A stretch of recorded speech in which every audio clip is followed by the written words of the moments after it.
I'm very experienced in abortion debate and conversation, and I have my bachelor's degree in philosophy, so here's how I defend my pro-choice argument.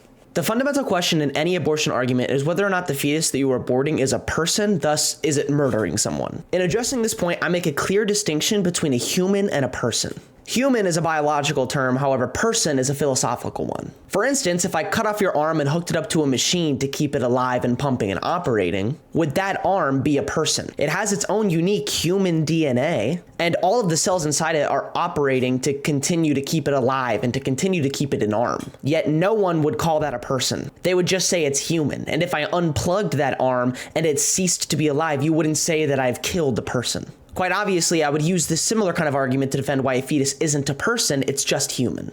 My and most other people's common intuition is that a person is something that is living and able to deploy a conscious experience. Part of what makes murdering wrong is that you are permanently ending a conscious experience, which is a fundamental aspect of personhood. Without something ever having this capacity to deploy this conscious experience, whether it be past, present, or future, there is theoretically nothing being removed or ended when performing an abortion. From the perspective of the fetus, there is nothingness and then continued nothingness. Somewhere amongst that nothingness, an abortion occurred. However, most people's instincts are that you are still preventing a person from having ever existed, and that's still wrong. In this defense, you are admitting that from the perspective of the fetus, nothing is happening, but instead something universally is happening, and that all of us are affected by this loss. That the world is less because it has one less person in it, given your action to commit an abortion. Even if I granted that, it would not be enough to outweigh the massive perceived benefits of having an abortion for the mother. So to convince me, you'd probably have to show me that there's a conscious experience being ripped from the fetus so that multiple perspectives are being harmed, because most people say that you are harming the fetus by robbing it of its future life. However, when you say robbing it, you are implying a lot of what I'm talking about in the fact that it can't perceive any harms. There's nothing there